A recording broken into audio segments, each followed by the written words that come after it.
MP l'émission, c'est parti, bienvenue. Je suis Jérôme Méran, très heureux de vous retrouver pour cette nouvelle édition de MP l'émission, présentée par Machine Production. Rendez-vous ici tous les mois sur notre page Machine Production TV pour un live de news, de rencontres et d'échanges.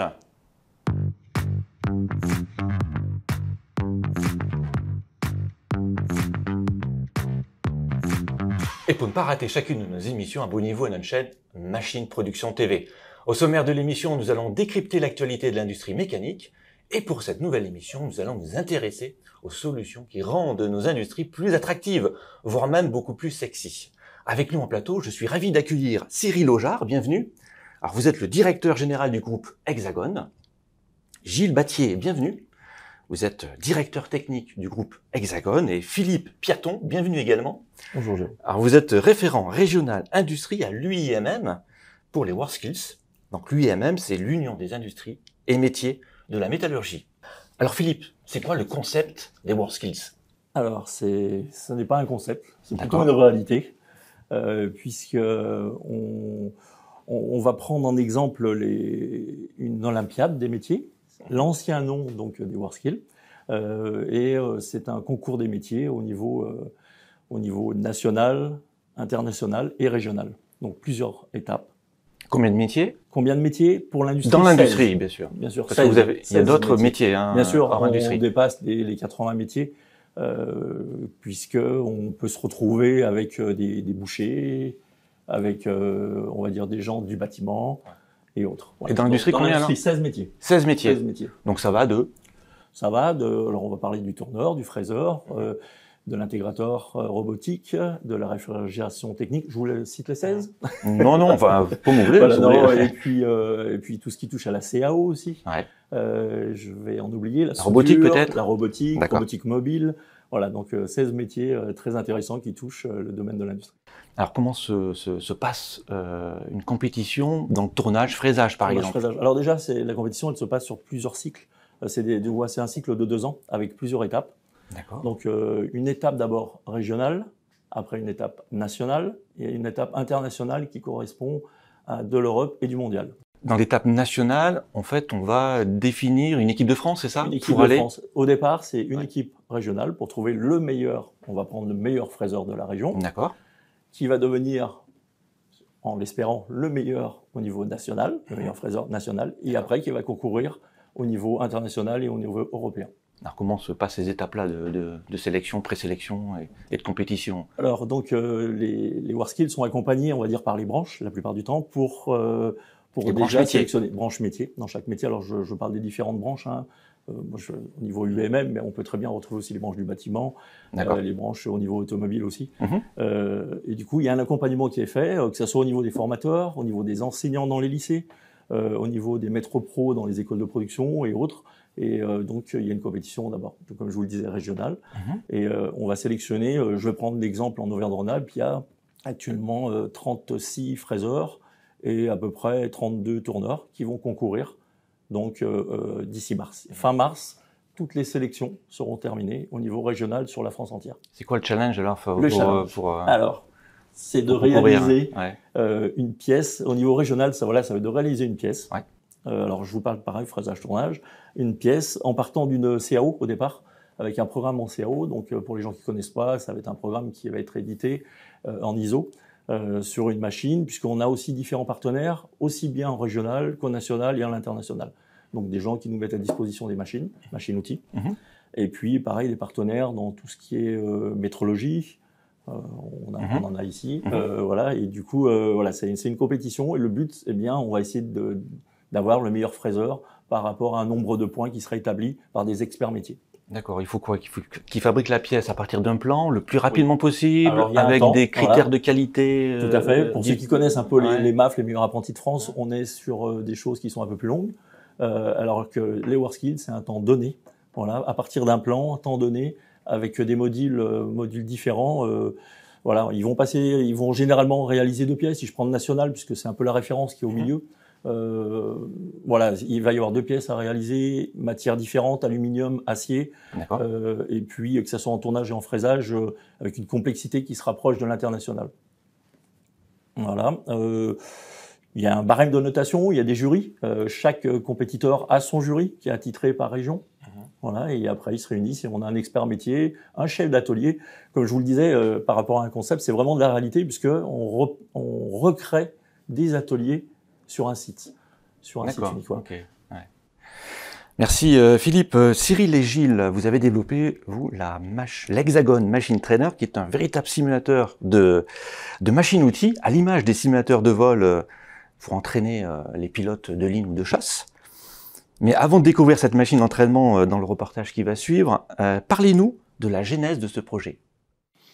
Alors en fait, la genèse, elle date de 2019, date à laquelle j'ai identifié un besoin important de former des futurs pilotes de machines à commande numérique, dû au ramp-up aéronautique, dû également à des départs à la retraite d'experts dans ces métiers, et enfin, depuis, à la volonté gouvernementale de réindustrialiser la France. Or, former un pilote de machine à commande numérique, c'est tout d'abord dangereux, c'est coûteux, c'est difficile et c'est long, avec les méthodes traditionnelles de formation. Donc notre idée, ça a été de dire, faisons comme un simulateur de vol, mais pour machine à commande numérique, afin d'attirer, et on reparlera du sujet, rendre plus attractifs ces métiers, permettre à des jeunes de découvrir ce que c'est que ces métiers pour savoir s'ils seraient motivés à continuer dans cette voie, et surtout à les aider à se former plus rapidement, de manière sécurisée, et avec toute la pédagogie associée à ces outils numériques et physiques associés. Et jusqu'à quel point la Hexagon Machine Trainer permet de simuler la réalité d'une machine-outil? Alors, ce que l'on a voulu faire, c'est effectivement que déjà l'expérience de l'apprenant soit vraiment le plus proche d'une vraie machine. Donc déjà, c'est une machine qui va faire 2 mètres de haut, 2 mètres de large, qui va être équipée de pupitres opérateurs comme une vraie machine à commande numérique. Voilà, exactement. On couvre 3 commandes numériques à ce jour, Fanuc, Siemens et Heidenheim. Et cette machine sera également équipée d'alarmes lumineuses, tricolores, comme on trouve sur une vraie machine. Et enfin, des manettes multidirectionnelles pour manipuler les axes de la machine. Enfin, on a, rajouté à ces simulateurs des sons, la simulation du lubrifiant, la simulation des copeaux, afin que l'apprenant se sente vraiment immergé comme dans une vraie machine, afin qu'il assimile les boutons, il assimile les alarmes et les procédures. Et quand vous dites le son, elle simule la vibration, quand on a mis des vitesses un peu trop rapides et ça couine? Voilà, alors pas la vibration encore, mais au moins le son, puisque comme on le sait pour les experts en usinage, on sait très bien qu'en fonction de la matière, en fonction des stratégies d'usinage, eh bien l'outil va générer des sons qui peuvent être très fréquemment très utiles pour savoir si l'outil est en train de brouter, si il risque d'y avoir une collision ou une casse à venir. Et donc tout ça, c'est pour vraiment le mettre en condition avant d'aller sur la vraie machine, afin que cette personne ait assimilé un maximum de savoir pour être le plus serein possible lorsqu'il va aller utiliser la machine dangereuse et coûteuse. Allez, on marque une pause. Et je vous invite à découvrir justement l'utilisation d'une Hexagon Machine Trainer dans une usine-école 4.0 près de Nantes. Reportage Patrick Casier, Nicolas Dupouilly.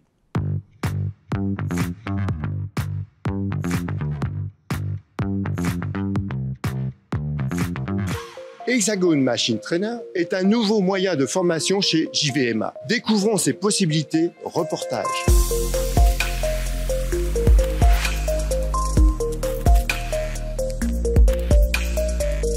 La JVMA est une usine-école 4.0.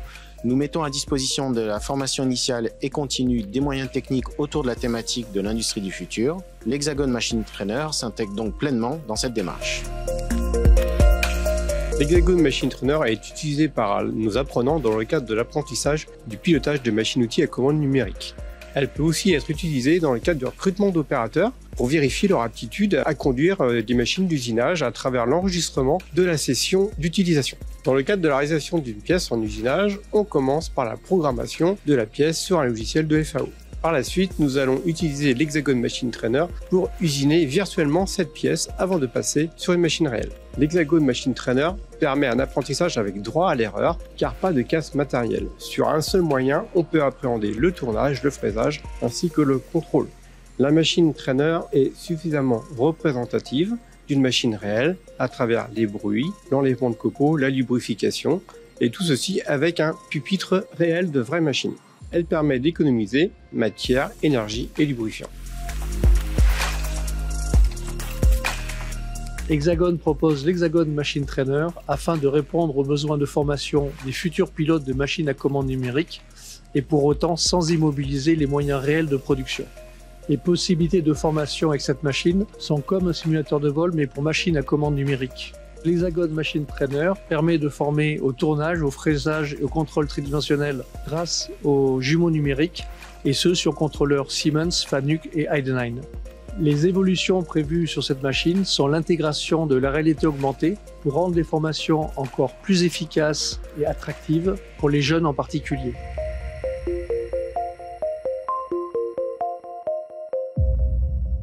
Alors on l'a évoqué dans le reportage, Cyril Ojard, la Hexagon Machine Trainer est également capable de simuler l'utilisation des machines de mesure tridimensionnelle. Alors là aussi, la simulation est nécessaire ? Oui, bien sûr. Au même titre que la machine-outil, en fait, ce qu'il faut bien comprendre aujourd'hui, c'est que tout ce qui est machine à mesurer tridimensionnelle est considéré maintenant directement en milieu productif. C'est-à-dire que on est sorti des métrologies centrales type laboratoire, salle climatisée, un peu salle blanche, mais directement en moyen productif, en ligne de production robotisée, palettisée, etc. Donc aujourd'hui, bien entendu, tout temps gagné en termes d'immobilisation du moyen productif est un gain d'argent et d'économie pour nos clients. Donc aujourd'hui, vraiment, la simulation 3D, ça va permettre ça. Particulièrement donc avec la machine trainer, donc c'est ni plus ni moins notre module historique qu'on a rajouté, qui a fait X années de preuves et d'algorithmes, qui est E++ Simulator, qui permet en fait de vraiment un véritable simulateur 3D, de recréer n'importe quel environnement, que ce soit en production, en salle de métrologie, en laboratoire. Mais surtout, le gros intérêt et sa force principale de cet outil de simulation, c'est qu'aujourd'hui, en fait, vous êtes capable, grâce au module E++ Simulator de Hexagon, qui est présent donc sur la machine trainer, de simuler n'importe quelle machine, vraiment du multimarque, si vous préférez. Vous n'êtes pas obligé d'être mandatory que sur du produit Hexagon. C'est ça que je suis en train de dire. Donc, il y a un gros gain d'économie, puisque ça vous permet de faire tout ce que vous voulez faire en préparation, en virtuel, du début jusqu'à la fin, et de ne pas immobiliser le moyen. Ça permet aussi de corriger tous les bugs qu'il pourrait y avoir en termes de collision, de montage pièces, de taille aussi de pièces. On a aussi beaucoup de clients aujourd'hui qui nous achètent en fait cet outil de simulation en préparation d'avant-projet, d'avant-investissement. Ça, c'est important à le noter aussi, c'est-à-dire qu'aujourd'hui, ils vont faire toute la préparation d'avant-projet et définir l'environnement de la machine tridimensionnelle dans sa réalité, en tout cas de ce qu'ils souhaitent dans le résultat final, et qui va permettre en fait de faire le bon investissement sur le bon moyen. Mais c'est aussi utilisé pour former, parce que une machine mesure tridimensionnelle, c'est quand même assez complexe à utiliser quand même, non ? Or complexe, ça c'est quand même simplifié depuis plusieurs années. Mais oui, ça reste quand même un métier, on va dire, où ça demande une expertise. Géré au même titre que de l'usinage, du fraisage ou du tournage ou du soudage aussi. Je veux dire, chacun a son corps de métier, son art de métier, je dirais. Mais oui, bien entendu, le gros intérêt, on va dire, de la simulation 3D et des outils de simulation, c'est ça, c'est que ça nous permette d'apprendre de manière un peu fun, si je peux me permettre, l'apprentissage d'une tridimensionnelle et pas obligatoirement au pied d'une machine physique. On revient toujours dans le fait, immobiliser un moyen productif pour nos clients aujourd'hui, c'est des coûts. Donc ça permet. Nous, ce qu'on fait aussi de plus en plus, et je sais aussi que nombreux de nos clients le font aujourd'hui, ils utilisent aussi l'outil en préqualification des entretiens d'embauche, des recrutements, des futurs collaborateurs. Ça permet de tester, en tout cas, et d'avérer la compétence, en tout cas, des candidats qui postulent. Mais oui, c'est un superbe outil d'apprentissage dans les écoles, et autres. Et c'est vraiment tout le concept de la machine trainer aujourd'hui. C'est-à-dire que pour une école, aujourd'hui, vous allez pouvoir, en tout cas, enseigner, on va dire, l'usinage en simulation 3D avec la machine trainer, mais également le contrôle, mais grâce, en tout cas, à un outil qui est juste le coût d'une prise électrique, en fait. Et il n'y aura pas de casse en cas de problème. C'est surtout ça.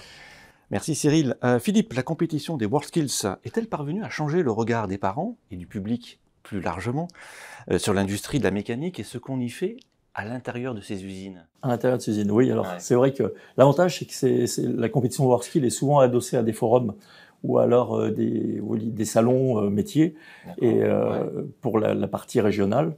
Donc ça permet, on va dire, aux gens de se déplacer, d'aller voir en situation réelle, on va dire, des jeunes. Alors je reviens sur le mot jeune, puisque le seul critère, c'est un critère d'âge pour participer au WorldSkills. Donc généralement 23 pour la plupart des métiers, 23 ans le jour de la compétition internationale, et jusqu'à 26 ans pour d'autres métiers, voilà, qui demandent un petit peu plus d'études. Et du coup, à chaque fois, et voilà, c'est vraiment en situation réelle. Et le fait de voir, alors comme là on parle des parents, mais c'est pas que les parents, il y a aussi, faut qu'on essaie de changer l'image au niveau du grand public. Bien sûr. Et du coup, de voir des gens en situation réelle, en train de réaliser des pièces, de réaliser un ouvrage, que ce soit en soudure, en chaudronnerie ou autre, et c'est vrai que ça permet de se dire, bah tiens, l'industrie, c'est ça aussi.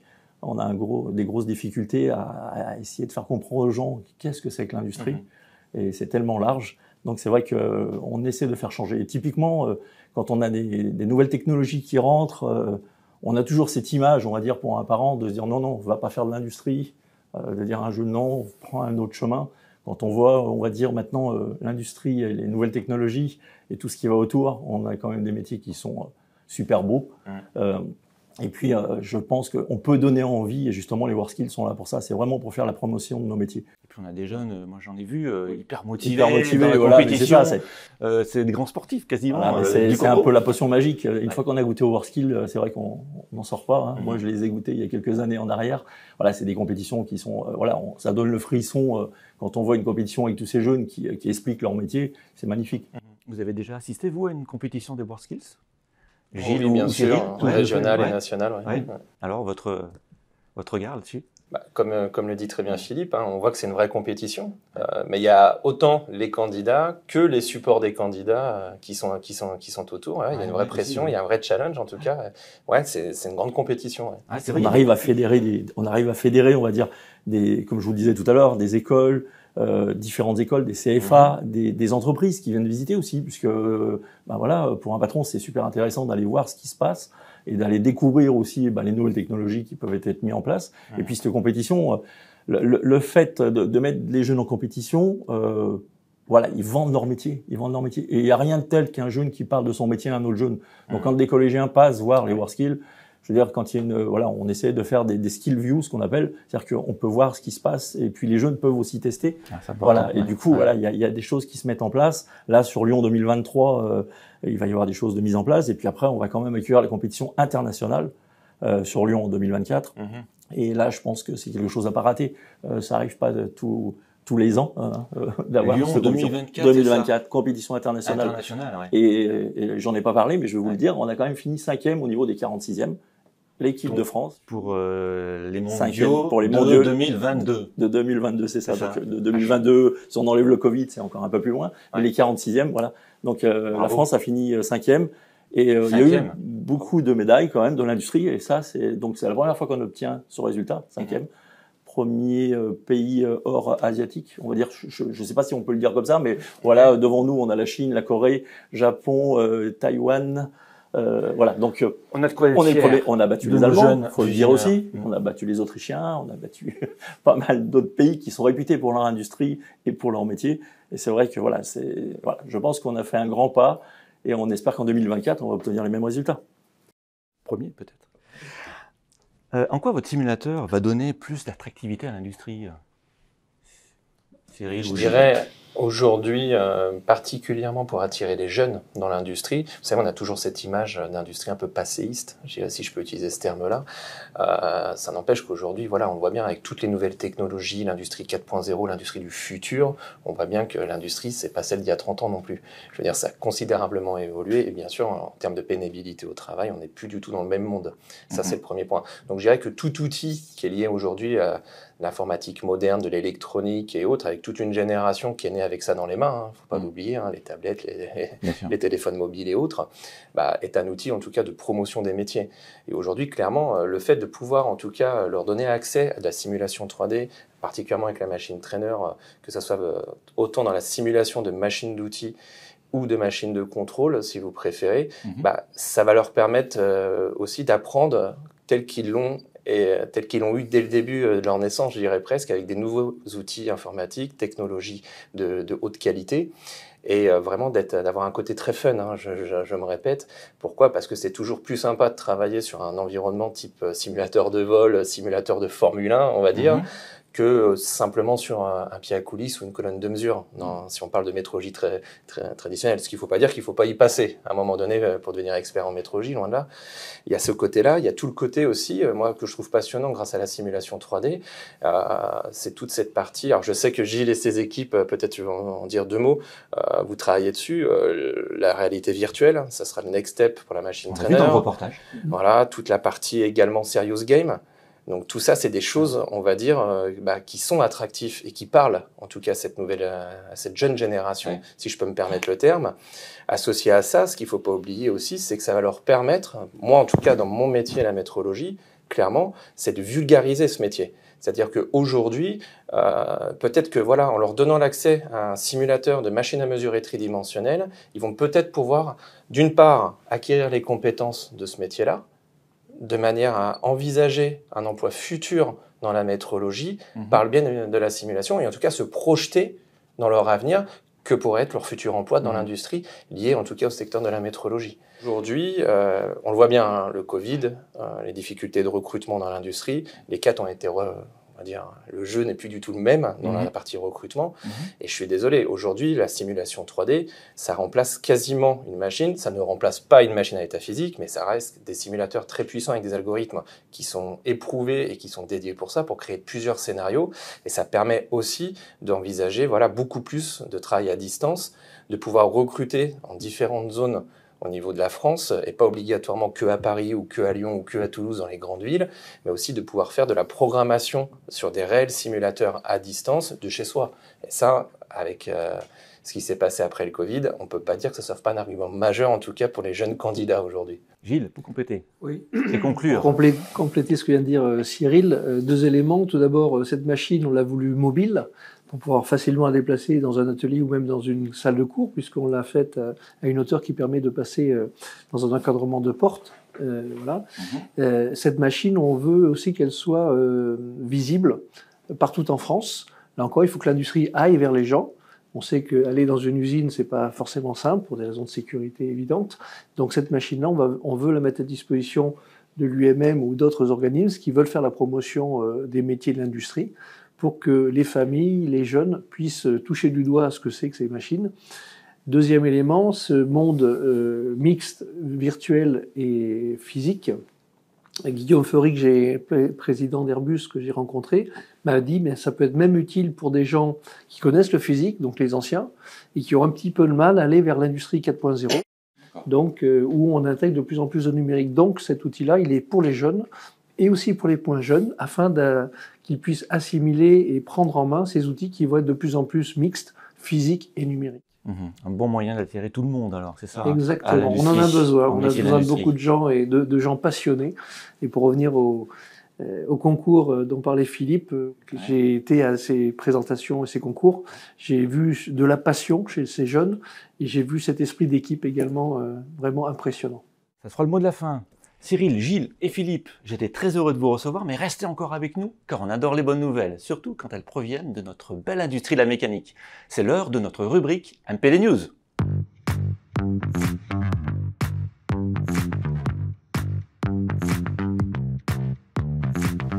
Tout va pour le mieux dans la meilleure des industries. L'industrie embauche toujours. PCI, SCE, MM recherche un ingénieur avant-projet et un metteur au point. Euclid Industrie recrute entre autres un programmeur méthode, un tourneur, un fraiseur et MGAI, un responsable qualité-contrôle. Beaucoup de sous-traitants dans l'industrie mécanique sont à la recherche de personnel qualifié. Retrouvez toutes ces offres d'emploi sur notre site machineproduction.fr, espace emploi. Des entreprises investissent toujours dans des machines et systèmes de dernière génération. On peut citer Delta Meca qui a réceptionné une fraiseuse Doosan, Aresia, un tourbillon-broche Nakamura et Arb, un centre d'usinage horizontal Grobe avec un robot 10 palettes. Depuis le 5 janvier, la plateforme Tech Alternance est ouverte aux inscriptions des candidats en recherche d'alternance ou des entreprises en recherche d'étudiants en alternance. La société Cefinox, fondée en 1998, a été reprise par Alexandre Faupin et Paul-Gabriel Guyard fin décembre 2022. Beaucoup d'emplois disponibles dans nos belles industries, beaucoup d'investissements dans les ateliers. Nos entreprises continuent de se moderniser. Retrouvez toutes ces informations et plus sur notre site machineproduction.fr. Que la meilleure des industries soit avec vous.